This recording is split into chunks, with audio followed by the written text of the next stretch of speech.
के बनाउनु लाग्यो भाइ? बत्तलको के बनाउनु त? गुलेली। ल अहिले चाहिँ हामी अधिकारी खाजा घरमा। यहाँ चाहिँ चिया एकदम मिठो बनाउनुहुन्छ दाइले भनेर त्यही सुनेर आएको। खासमा यो चिया मिठो बनाउने तरिकाहरू एक्स्ट्रा केही हुन्छ कि दाइ? राम्रो चियापत्ती हाल्ने। हजुर। अनि लङ सुकमेल हाल्ने। ए हजुर। चियापत्ती राम्रो हाल्ने, एकछिन पकाउने।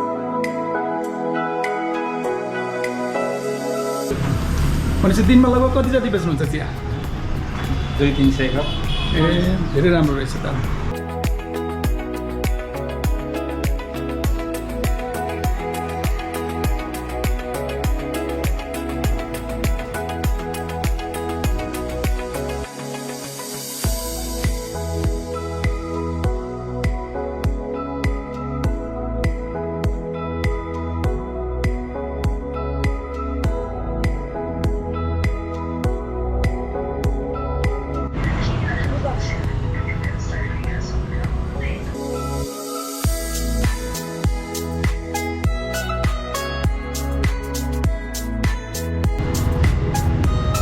ज्यादा मिठो चिया रहेछ, मजा भयो चिया खाँदा नि।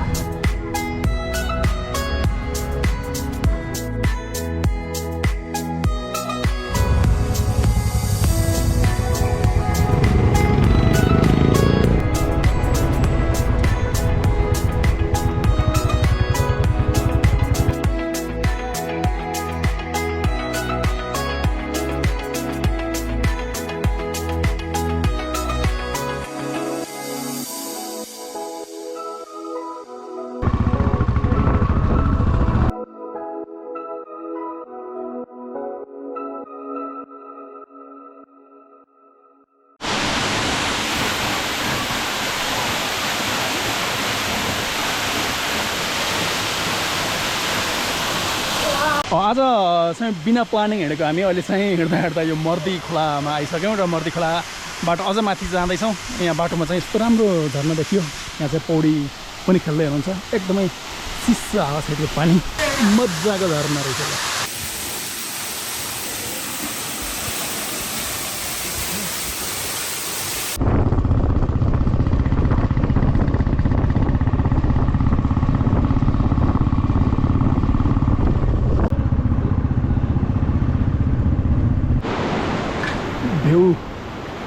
भ्यू चाहिँ बब्बाल छ। यो अहिले चाहिँ हामी माछापुछ्रे गाउँपालिका वडा नम्बर 8 नै आइसक्यो।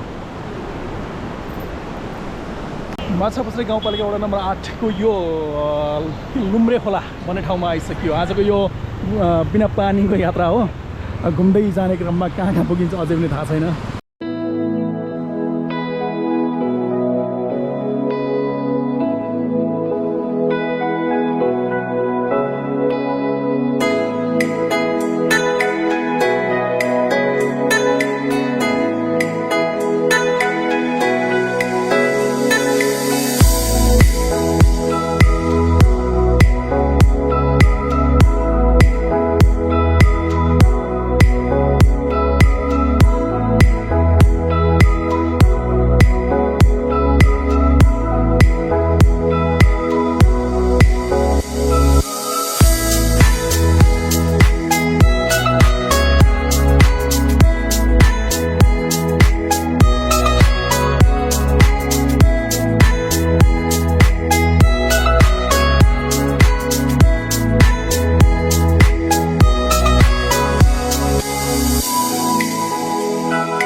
हिँड्दा हिँड्दा के छ यहाँबाट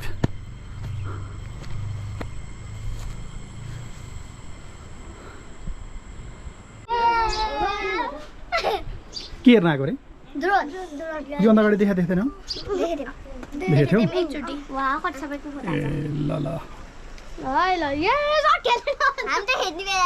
बाबु हामी कहाँ आएको अरे घुम्न अब चाहिँ खाजा खाने तयारी है ल बाबुको लागि मोमो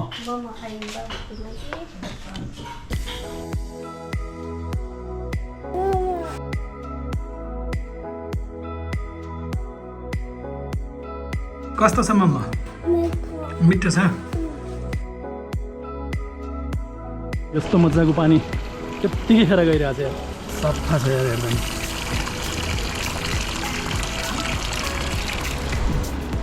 यहाँ चाहिँ भाइले हँसिया उदाइरहनु भएको छ है यस्तो हँसिया उदाइरहेको पनि अचल लगभग देख्न छोडिसक्यो त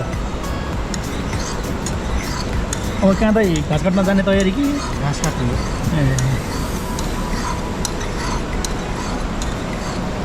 ल यहाँ चाहिँ माछा एकदम मर्दी खोलाको लोकल माछा बन्दैछ हजुर फ्राई एकैछिन बस्नु अब अब झोल त रेडी छ अब झिकेर दिने हो फ्राई त गर्नु पर्यो हजुर यो खोलामा बेसी चाहिँ कुन माछा हुन्छ होला हजुर यहाँ धेरै थरी मान्छे छ अब यहाँ अब पगेटा बोदना कर्जे कराइए आसला काउरो हजुरहरू मार्ने चाहिँ कसो जालबाट कि जाल तिहारी त्यस्तो त्यस्तै हो अब जुन हजुरहरूले मारेको माछा के अरूसँग किन्नुहुन्छ कि हजुर आफै मार्नुहुन्छ होइन मेरो त सब अरूसँग खरिद हो अब